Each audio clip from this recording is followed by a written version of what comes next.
Are you having one of those days or weeks where you just feel like you're in a complete funk, wondering, why am I putting in all this effort?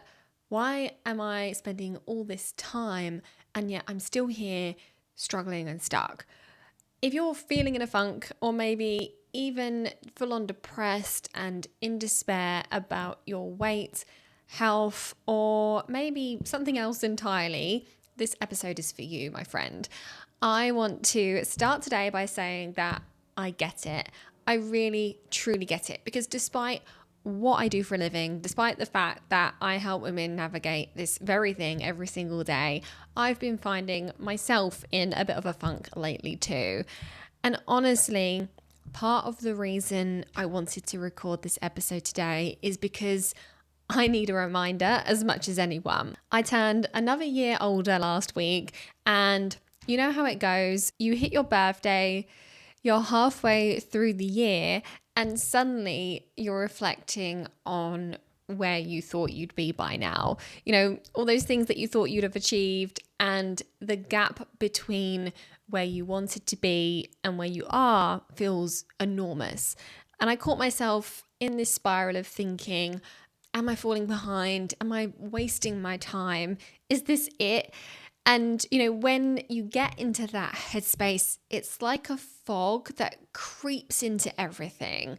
It doesn't just stay in that one moment of self-doubt. It seeps into your relationships. You know, maybe you feel disconnected or snappy with the people you love, and it clouds your work. You know, you can't find your flow, or, you know, nothing feels like it's good enough. It robs you of joy in the hobbies and the activities that usually lift you up. And maybe you're feeling the same right now. Maybe you're waking up most mornings feeling tired, but not just physically, emotionally tired. Tired of the effort, tired of the fight. You know the things that help. You know that movement makes you feel better, that nourishing your body makes a difference, and prioritizing sleep and journaling and gratitude, all of it. But when you're stuck in this fog, even those simple things feel impossible. You tell yourself, I should go for a walk, but you don't. You tell yourself, I should prep something, some nourishing meals, but you can't find the energy. And then the guilt kicks in and you think, well, I know what to do. Why can't I just do it? And I just want to pause right there and say, this doesn't make you lazy. This doesn't mean you're destined to fail. It just means that you're human. Sometimes life piles up and your nervous system and your energy and your mind, they feel overwhelmed. And when you're in that place, pushing harder doesn't help.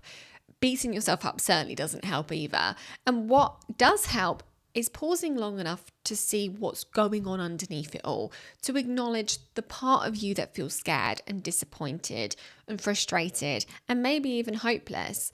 Because here's the truth, you're not stuck because you're weak, you're stuck because your mind and your body are exhausted from trying so hard for so long without feeling like it's paying off.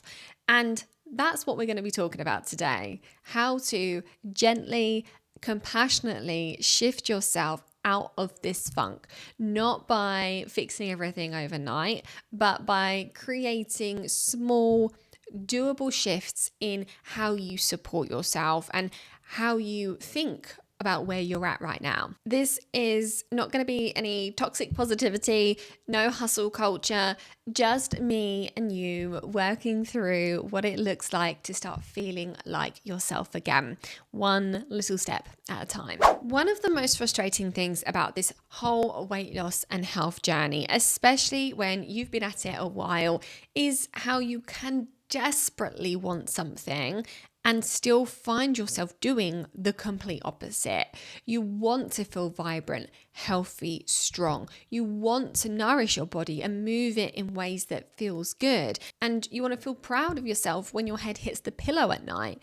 And yet you find yourself skipping your walk, scrolling social media instead of prepping a meal, pouring another glass of wine when you promised yourself you wouldn't, or reaching for the biscuits when you're not even hungry, but you just need something to numb that restless, uncomfortable feeling inside. And then you wonder, what's wrong with me? Why am I sabotaging myself like this? But here's what I want you to know. This isn't sabotage, and it's certainly not laziness. This is your brain doing exactly what it's wired to do when it feels overwhelmed. You have two key parts of your brain at play here. First of all, your prefrontal cortex. This is your logical, future-focused brain. This is the part of you that sets goals and makes plans and wants better things for yourself. And this is the part of your brain that says, I want to feel good in my body, I want to look after myself, I want to show up as the best version of me. But you've also got your limbic system, your emotional, survival focused brain. And this part isn't worried about your future goals. It's worried about keeping you safe right now.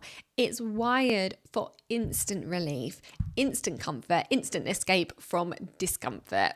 So when life feels overwhelming, when you're stressed, tired, or emotionally drained, your limbic system takes over. It's like your survival brain hijacks the controls and says, forget the long-term goals. I just need to feel okay in this moment. Let's eat something, let's scroll something, or avoid something so that we don't have to feel this way. And so even though you want one thing, you do another. And this is what we call cognitive dissonance, when your actions don't align with your values and desires. And it's horrible, right? Because it creates this gap between who you want to be and what you actually do. And in that gap, we find shame and frustration and disappointment, and we beat ourselves up and we tell ourselves, I should know better. Why do I always do this? Maybe I'm just not cut out for this. But I want to remind you, you are just human. You're not lazy, you're not broken, you're not even undisciplined. You're someone whose brain is trying to protect them from discomfort in that short-term moment, but unfortunately, it's working against your longer-term happiness and health. So what we need to do is start working with your brain instead of against it. And we need to stop fighting yourself and instead understand what your brain is trying to do. It's trying to keep you safe and it's trying to protect you from that discomfort. It's trying to give you relief when you're overwhelmed. But the problem is that relief is very short term and it's keeping you stuck in the long term. So the next step, and what we're going to dive into in a moment, is learning how to gently shift your brain and your body out of survival mode so you can start making choices that truly support you, not just soothe you in the moment. And the good news is that this doesn't require perfection. It just takes awareness and a few small steps that we're going to walk through together. Let's first talk about what happens when you're in it, when you're right in the middle of that spiral where everything feels heavy and stuck and frustrating. It usually starts with one thing. Maybe you step on the scales and the number hasn't moved. Maybe your clothes feel tight and uncomfortable. Maybe you had a day where you just couldn't stick to plan and suddenly you're questioning everything. And, that one thing becomes the spark that sets off this whole spiral. And you start thinking, nothing's working. Why am I even bothering? Other people make this look so easy. What's wrong with me? And before you know it, your brain jumps from what happened today to imagining what this means for your entire future. You start future tripping, playing out the worst case scenarios in your mind. And, you fall into a spiral of, what if I never figure this out? What if I keep gaining weight and I end up really sick?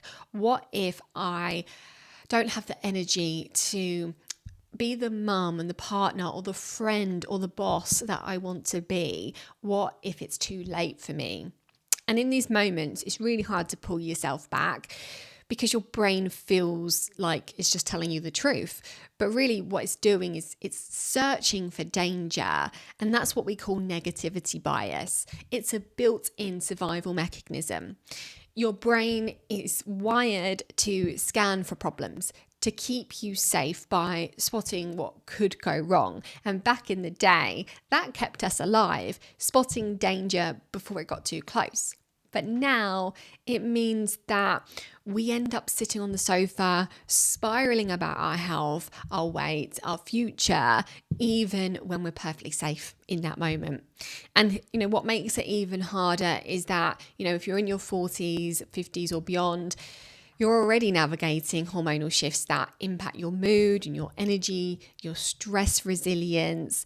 And, your body feels different. You might wake up tired. You might feel flat for no reason. And your motivation might feel inconsistent at best.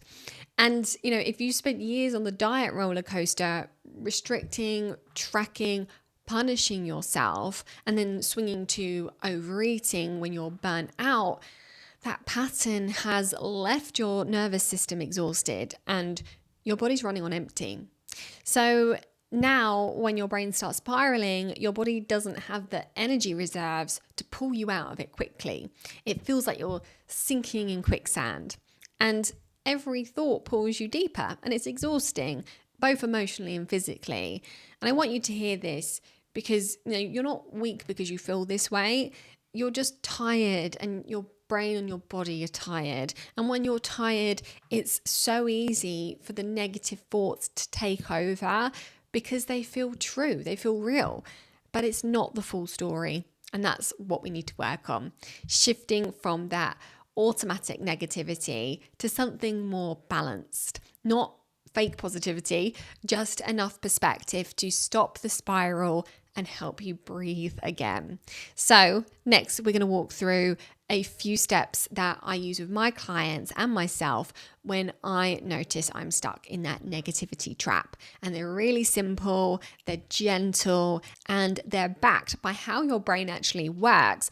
So, we're not just talking about willpower here. So let's get into it. So what do we do when we're in that spiral? How do we gently shift our headspace when we feel like we're drowning in negativity and frustration?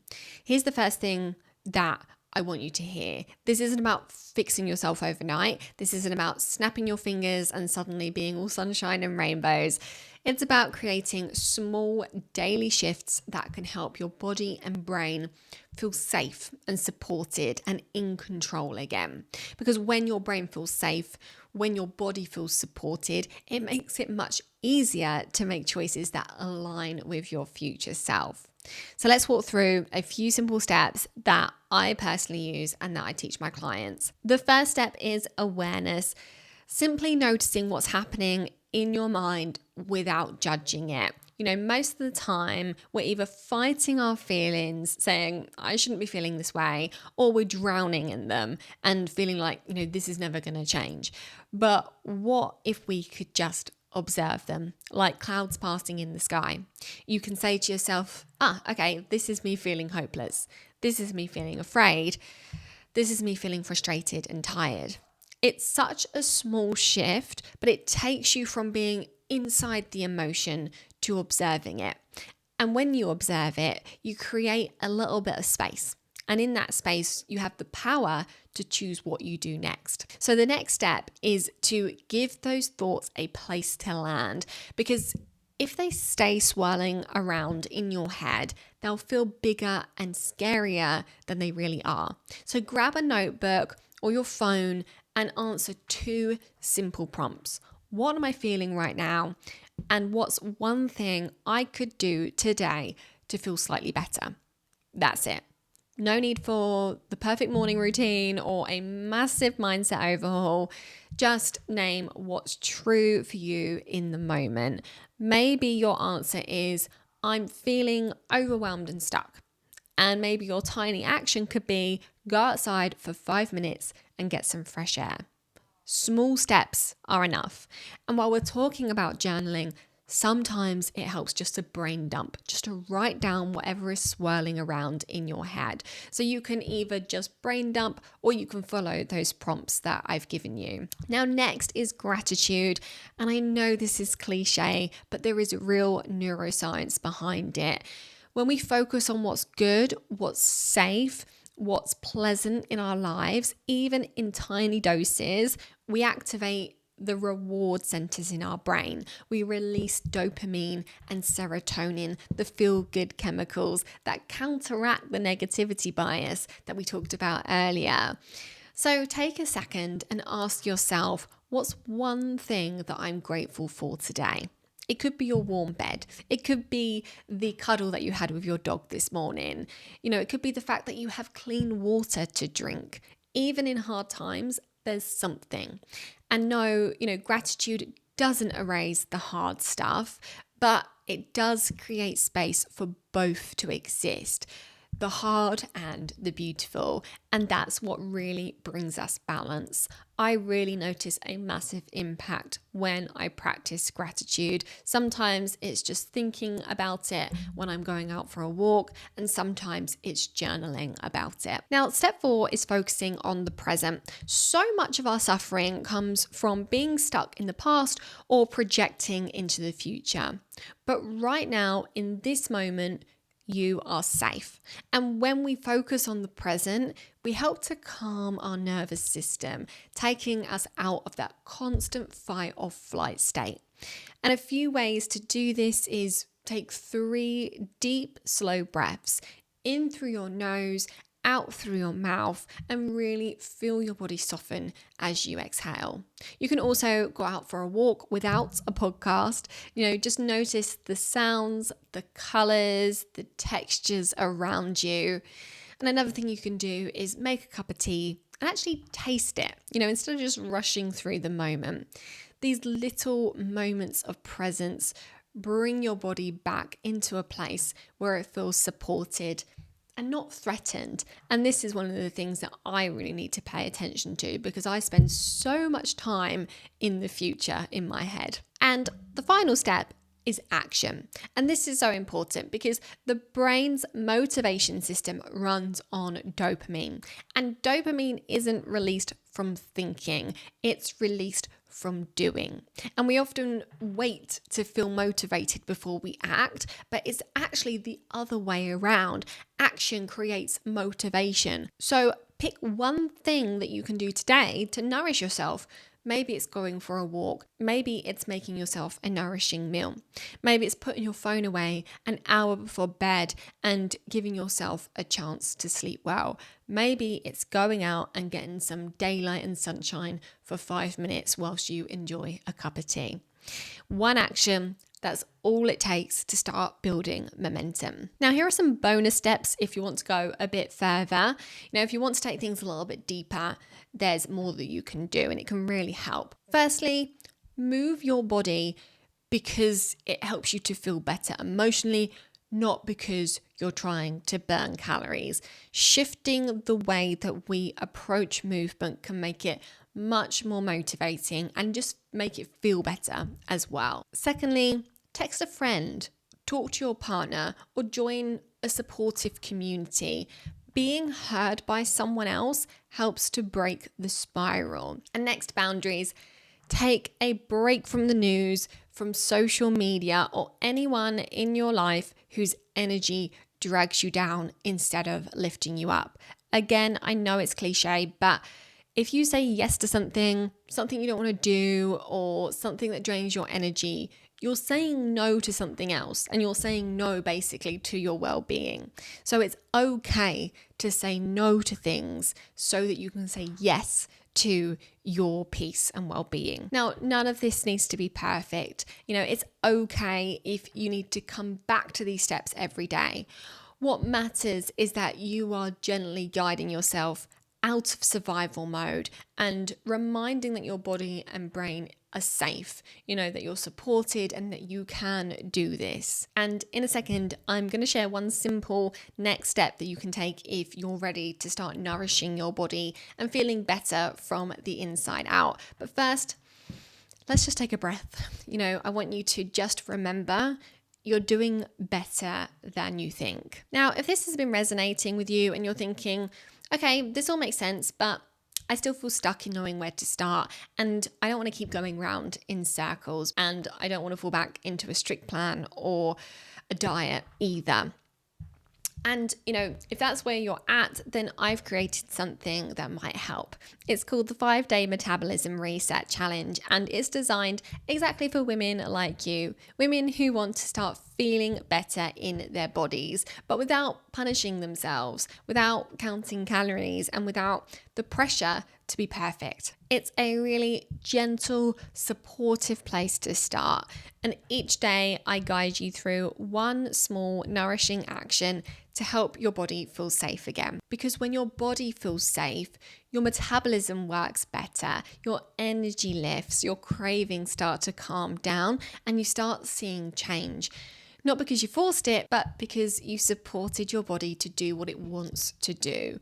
It's simple, practical, and best of all, it's designed to help you start seeing and feeling progress in a way that feels kind and sustainable. So if you're listening to this and you're thinking, I need a bit more structure, but I also need some compassion and support, then this is your best next step. I'm going to pop the link in the show notes and description if you want to check it out, but you can also go to louisedigbynutrition.com/challenge. You don't have to stay stuck where you are right now, and you don't have to figure this out alone. So wherever you're at right now, whether you're still in the thick, foggy, heavy headspace, or whether you're starting to feel a little spark of hope again, I want you to know this. You're not broken, you're not failing, you are absolutely not alone in feeling this way. Your body isn't working against you, even like it might feel like it sometimes. Your brain isn't trying to sabotage you. It's just doing what it knows how to do to keep you safe. But the beautiful thing is that when you start giving your body what it truly needs, nourishment, safety, and care instead of punishment, you'll be amazed at how it starts working with you again. And you don't need to do all these steps perfectly. You don't need to overhaul your life overnight. You just need to take one gentle step today. So maybe that's journaling. Maybe that's going for a walk without your phone. Maybe it's signing up for this challenge to give you a bit of guidance and accountability. Whatever it is, give yourself permission to stop waiting for the perfect time. You are worthy of feeling better right now. And if this episode spoke to you, if it made you feel seen or gave you something to think about, I'd love it if you could share it with a friend who might need this message too. Or, message me on Instagram and let me know your biggest takeaway, or drop it in the comments if you're watching on YouTube. Thank you so much for joining me today. I really hope that you found this episode helpful. Make sure you hit like and subscribe so that you don't miss a thing, and I will see you in the next one.